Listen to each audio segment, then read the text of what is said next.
በሴት ዙሪያ የሚፈጠሩብኝ ነገሮች እኔ ምንም ዞሮ ዞሮ አይለቁኝም። እድሜ ልኬንም ሊለቀኝም አይችልም። ለኔ ስትይ ነገሮችን አብርጂ ቀለል አድርጊ። እሺ እኔ ችግር የለውም።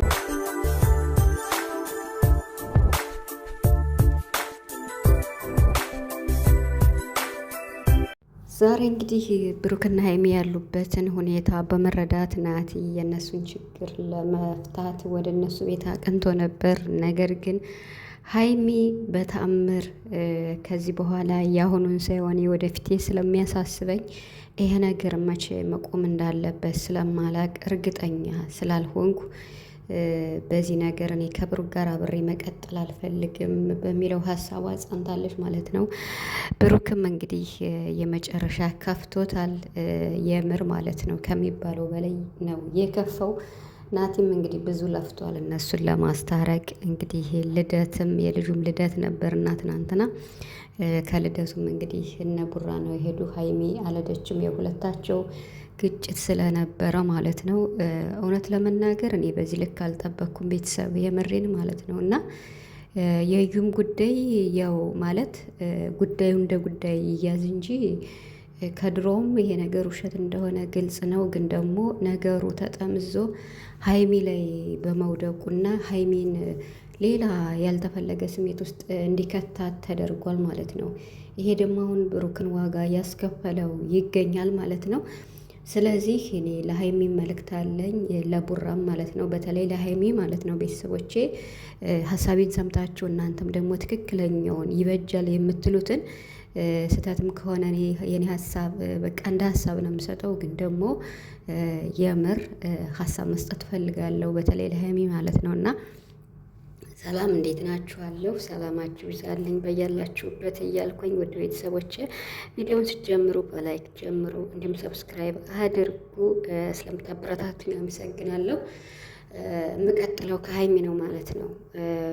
ከሀይሚ ነው ማለት ነው። ለምን ምክንያት አለኝ ማለት ይሄ ብዙ ውጣ ውረድ ብዙ ዋጋ እየተከፈለለት 2 ዓመት ማለት ቀላል አይደለም። እና 2 ዓመት ሙሉ ስትኖሩ በእያንዳንዷ ቀን ቪዲዮ እየፖሰታችሁ ያችን ቪዲዮ ስትፖስቱ ደግሞ አብራችሁ ጥሩም ግጭትም እያሳለፋችሁ ግን ደግሞ ከግጭቱ በጣም ጥሩ ጊዜ ያሳለፋችሁበት 2 ዓመት ሲሞላችሁ 1 ዓመት ሲሞላችሁ እያከበራችሁ ያለፋችሁበት በጣም መልካም ጊዜ ስላሉ እነሱን ነገር አጉልቶ በማየት እነዚህ መጥፎቹን ደግሞ በቃ በተለይ ስለዩ የተነሳው ነገር እውነት ቢሆን ከባድ ነበር። ግን ውሸት ስለሆነ ከመጀመሪያውም ይሄን ነገር ባለማስታወስ ሀይሚ ቡራን ይቅርታ ተቀብለሽ ረጋ ብለሽ በደንብ ራስሽንም አዳምጠሽ እኔ እንጃ ሁለታችሁ ፈጣሪ አይበለው እንጂ ብትለያዩ አሁን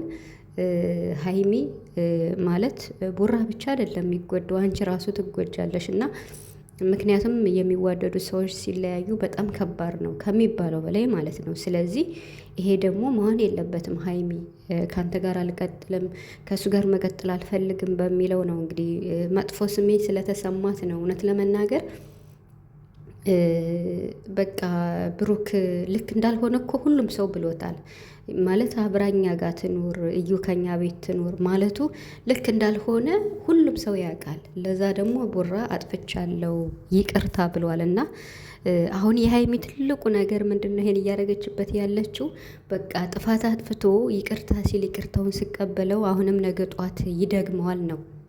እንደዚህ እኮ አሁን ጠንካራ ማለቷ እኮ ለራሷ ዋጋ እየከፈለች ነው። እውነት ለመናገር በደንብ ለሚረዳ ሰው ለፍቅራቸው እሷ ራሱ ዋጋ እየከፈለች ነው። ለምን ነው ታውቃላችሁ? አሁን ይሄንን በቀላሉ በቃ አጥፍቻለሁ ይቅርታ ካለኝ ይቅርታውን ከተቀበልኩት ነገ ጧት ደግሞ እንደዚህ አይነት ነገር የሆነ ስህተት ፕራንክ ምናምን ብሎ ከሴቶች ጋር እንደዚህ የሆነ ነገር ችግር ቢገባ ሁሌ ልቤ እንዲሰበር አልፈልግም። የአሁኑን ይቅርታ የአሁኑን ጥሩነት ሳይሆን የወደፊት ያሳስበኛል ማለቷ ይሄ እግዚአብሔርን በጣም አስተዋይነቷን ነው የሚያሳየው በጣም ከሚባለው በላይ።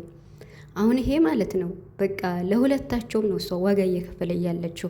ለምን ብትሉ አንደኛ ብሩክ ይሄን ነገር በቃ ለአንዴና ለመጨረሻ እሴት የሚባል ነገር በሀይሚ ህይወት ወይም ላይፍ እንደማያመጣባት ይሄን በቃ አይደለ ለአንዴና ለመጨረሻ ይሄን ነገር በቃ ትዝ ሲለው ራሱ እንዲህ አይነት ነገር በቃ ፕራንክ የሚሆን ምንም ነገር እንዳይሰራ በተለይ በሁለታቸው መሀል የሚያጋጭ እሷን የሚፈትናት በፍቅራቸው መሀል የሚፈትናት ነገር እንዳይሰራ ልክ እንደ ማስጠንቀቂያ ትምህርት እንዲሆነው ነው ሀይሚያውን ይሄን እያደረገች ያለችው እንጂ እውነት አሁን እሷ እንዴት ነው ከእሱ ጋር መቀጠል አልፈልግም ብላ እንዳለችው ብሩክም ደግሞ እኔም አልፈልግም ቢል እኔ እንጃ ሀይሚ ያኔ ቆርጣ ትተዋለች ሳይሆን በቃ እንዲማርበት እያደረገች ነው ሀይሚ ማለት ነው። ይሄ ምንም ጥርጥር የለውም። ያ ማለት ምንድን ነው? በቃ ሁሌ በፍቅር እፈተናለሁ። ለምን ነገ ጧትም እኮ አሁን ይሄ ነገር ቢፈጠር ምን ዋስትና አለኝ ያለችው ልክ ናት። ምክንያቱም ሶሻል ሚዲያ ያለ ሰው ብሩክን ያኔ ማለት እሱን ፈልጎት አይደለም እኮ ቤተሰብ የምር እዚህ ጋር አሁን ብሩክ ያኔ የሆነ ነገር ሲሰራ የሆነ ቪዲዮ የሆነ ፕራንክ ሲሰራ ሲገባበት ትንሽ ቀለል ይላል፣ ግን ደግሞ መዘዙ መውጫ ይነሳዋል ማለት ነው። ስለዚህ ለዛ ነው እንጂ ብሩክም ደግሞ በጣም ነው የሚወዳት በጣም ነው የሚያፈቅራት የምር ከሚባለው በላይ ማለት ነው። እና በጣም ነው የሚያዝንላት። በቃ እንዴት ነው እንደ እህትም እንደ ጓደኛም እንደ ፍቅረኛም እንደ ሚስትም በቃ እንደዛ ነው የሚያት ሀይሚ። እሷም በቃ መከቴ ብላ ነው የምትጠራው፣ ሁሉ ነገሬ ነው የምትለው። እና ግን ደግሞ ይሄን የመሰለ ፍቅር በቃ በየጊዜው እየተበላሸ ስለሆነ ያኔ እንከን አያጣውም። ገብቷቸዋል። በእውነተኛ ፍቅር እኮ በቃ በፈተናዎች የተከበበ ነው የሚባለው ለዛ ነው። ሶ ሀይሚ አሁን ብሩክን ቆርጣ ለመተው አይደለም፣ ግን ደግሞ እንደዚህ ቁርጥ ስትልበት በቃ በህይወታቸው ለወደፊቱ በህይወታቸው እንዲህ አይነት ሪስክ ወይም እንዲህ አይነት ውሳኔ ችግር ቢመጣ እንደማይወስን ለሱ ትልቅ ትምህርት እየሰጠችው ይመስለኛል እንጂ እውነት ጨክና እንለያይ የምትል አይመስለኝም። ግን ደግሞ ወደ መጨረሻ ላይ ማስብበታለሁ ብላለች ማለት ነው፣ ለናቲን ማለት ነው። እና በእርግጥ ብሩክ አሁንም ከፍቶታል፣ እውነት ለመናገር ከፍቶታል። ግን ምንም ማድረግ አይቻልም። ያው ታገሳት፣ ትንሽ ጊዜ ስጣት።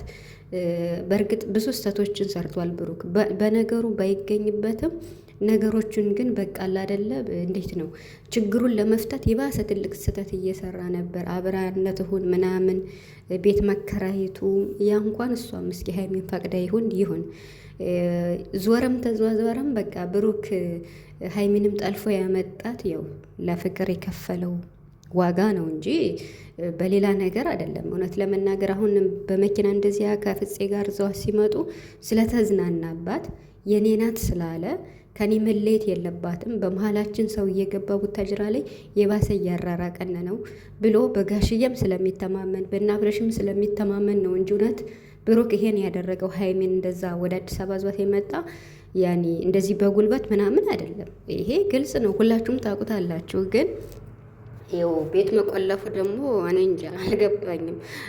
ማለት ቤት ውስጥ ያኔ ሀይሚን እንደ ልቧ መሆን አለባት። የፈለገችው ፀጉር ቤት ምናምን የፈለገችው ቦታ መሄድ አለባት። እና ደግሞ ከሌላ ሰው ጋር እየተወኝ ነው ምናምንም ስትል ነበረ። ይሄን ደግሞ ጉራ አሁን ከዚህ በኋላ እንደማያደርገው ተስፋ አደርጋለሁ። ብቻ ሀይሚ እንደዚህ ቁርጥ ያለች በቃ ብሩክ ከዚህ በኋላ ቁርጥ የሆነ የፍቅር ዘላቂ ፍቅር እንዲኖረው ፈተና የሌለበት እንዲሆን ፈልግ